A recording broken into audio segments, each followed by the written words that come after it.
Hello, Buckeye Nation. That Wisconsin game was a wild one. I was not expecting quite so many turnovers or momentum swings as what we saw on Saturday. However, as weird as that game felt at times, I'm still enjoying this victory before it's on to the next, Rutgers. The team that is the brunt of a lot of, oh, it's only jokes. Let's take a look at this game that we have coming up right after the intro.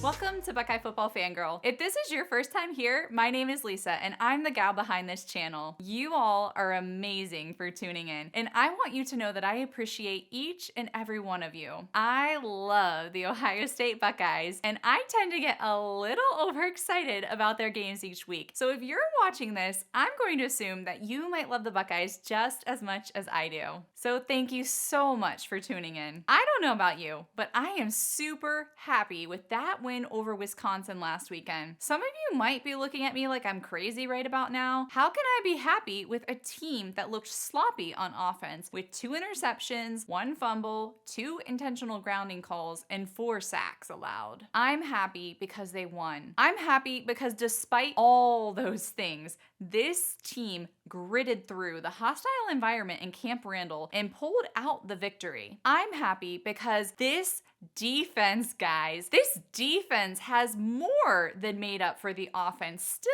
not quite having their feet underneath themselves yet. There must have been something on that ball on Saturday, because that ball was popping out a lot in the first half of the game for both teams. If Ohio State was gonna fumble, at least Wisconsin seemed intent on matching them with that. Those momentum swings made the game feel a bit crazy and chaotic, and I was not expecting that from this game. Were you? I was extremely hyped up, yelling at my TV because I was so into the game. I was nervous all the way to the end too, due to the fact that the game started out the way that it did, and I was kind of half expecting a weird and crazy ending, which thankfully didn't come to fruition. I am freaking proud of the way that this defense played. They continue to impress and stopped Wisconsin exactly when they needed to. Once again, they even had a goal line stop. Wisconsin got all the way down to the 1-yard line, and they also weren't able to punch it in right before halftime. Our defense held them to a field goal, and I was ecstatic. They were fire this past Saturday, and once again,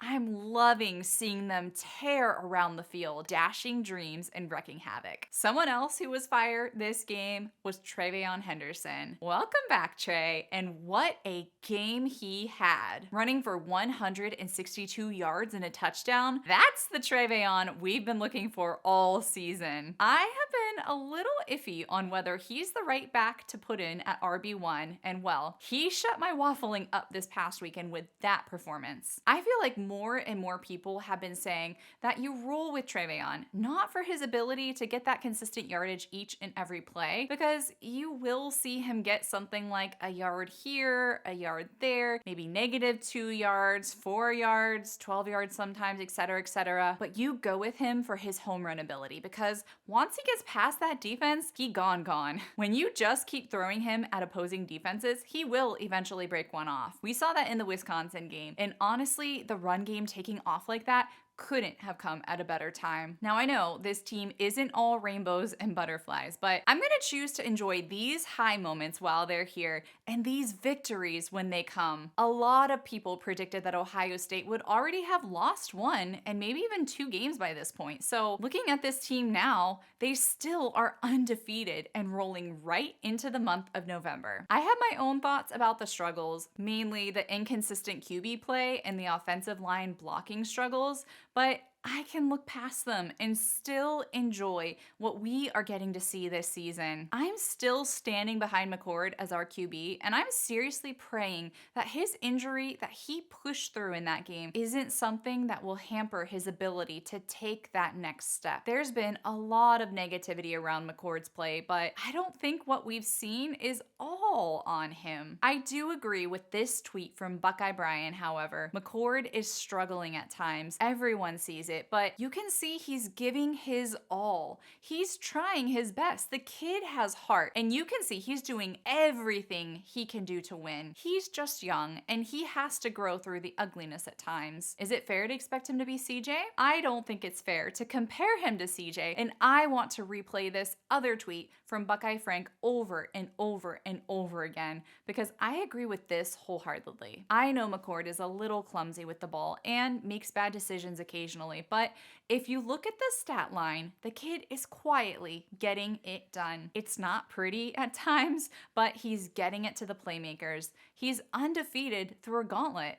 Back your QB1. And I would extend the challenge to us all as fans, not to just back QB1, but let's back this Buckeye team who is getting it done, even though it's not always the prettiest. What are your thoughts on all this, though? What are your thoughts on McCord? What are your thoughts on the Wisconsin game? And looking ahead into the season, go ahead, drop me a comment below because I would love to hear. Let's take a look at the team that we'll see across the field from us now this coming Saturday. I'm personally a little excited to play Rutgers again this year after all that pointing drama that happened last year between Ryan Day and their head coach Greg Schiano. That was some serious in-game excitement. Forever known as the king of trick plays, Greg Schiano hasn't pulled nearly as many recently. Besides trying to keep other teams on their toes through trickery, Schiano has been known for bringing incredible inspiration and motivation to Rutgers football, making the most of the talent on the team and taking advantage of the transfer portal. His CHOP mantra, where they focus on one play, one quarter, one game, or one tree at a time, is the perfect parallel to how he has transformed that program. This year will be his 15th season as a head coach of Rutgers,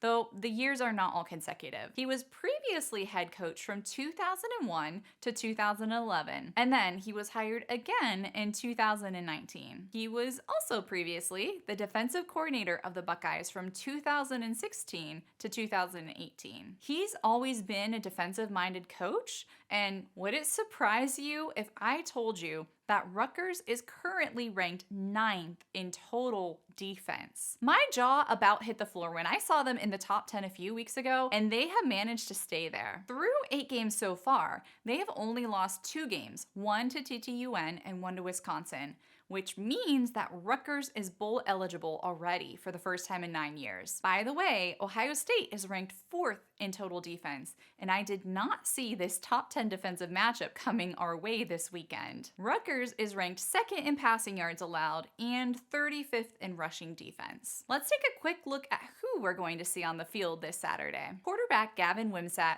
the highest ranked quarterback recruit Rutgers has ever had, is back this year. We didn't get to see him in the drubbing last year due to him being out for an injury, but he has been getting it done for them this year. Wimsatt is a dual threat quarterback and can be a weapon on his feet, having scored 7 rushing touchdowns so far. So he should keep our defense on their toes this weekend. I'm honestly curious to see how they respond to this, because it should be interesting. Unfortunately for Rutgers, he struggles with accuracy as his passing completion rate hovers at around 50%. So far, Rutgers has been running the ball more than it's been passing it. So let's take a peek at the running backs first. On the rushing side of things, Kyle Monangai has been leading the way and is impressively leading the Big Ten in rushing yards. He's a hard downhill runner who can turn on the jets and has scored 7 of their 19 rushing touchdowns. He's been said to have transformed Rutgers' offense this year, which is a pretty bold statement. When it comes to their passing game, Christian Dremel and Jaquay Jackson lead the team in receiving yards. However, they both have just shy of 300 yards each. All right, let's take a look at this Rutgers defense, which is the most interesting part of the team in my opinion. On the defensive side, linebacker Deion Jennings leads the team with 52 tackles. Linebacker Mohamed Toure lags just behind with 50 tackles on the year. Defensive linemen Aaron Lewis and Wesley Bailey have 3 sacks each and are leading the team in that department. Rutgers defensive backs have been the real stars of the show on defense, however. Robert Longerbeam, a seasoned cornerback, seems to be having another disruptive season with 1 sack, 2 forced fumbles, 1 interception, and 6 pass breakups so far this season. He's considered the best player in their secondary so far, so he will likely be in the midst of all the action on Saturday. Max Milton, another cornerback, has nearly identical stats to Longerbeam. And here's a name that should sound familiar: safety Desmond Igbinosun. He is none other than the older brother of Davison Igbinosun. Fun fact that I found when researching this week, Davison initially committed to Rutgers in order to be able to play with his brother before he decommitted and then picked Ole Miss. Obviously, things have changed and now he's a Buckeye, and I'm pretty happy about that. But the brothers playing for opposite teams this weekend is definitely going to be an interesting storyline. While I truly did not foresee this top 10 defensive battle coming into this weekend against Rutgers, maybe I should have, because a similar thing happened last year. Last year, the Buckeyes went into that game ranked 18th in total defense, while Rutgers was ranked 9th. And look what happened. For anyone who doesn't remember, we demolished them, while Chop broke the single game school rushing touchdown record. So I want to hear your thoughts now. What do you think this game will look like? Does Rutgers' top ranked defense scare you at all? Do you think they'll trip our offense up this weekend? I personally think that the defenses are truly the story of this game,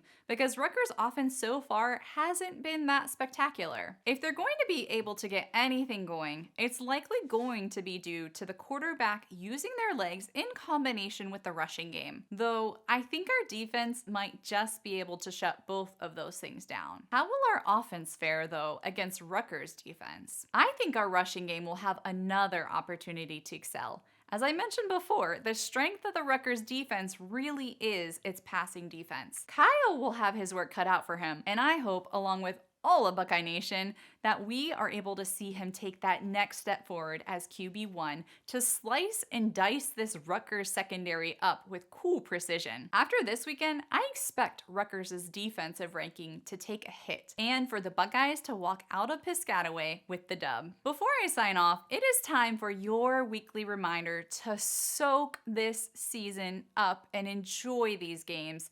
Time is flying by, and I cannot believe that we are already at November. I want to challenge you not to let the team's inconsistencies hamper your ability to have fun watching and rooting for the Buckeyes. They're not playing perfectly yet, but they're bringing home the wins and are making improvements week over week. The ceiling for them is still extremely high, and I see these next 3 games as a great chance to iron out the rest of the kinks before that game looming over us at the end of the month. All right, with that, I'll catch you all on the other side of the game. OH.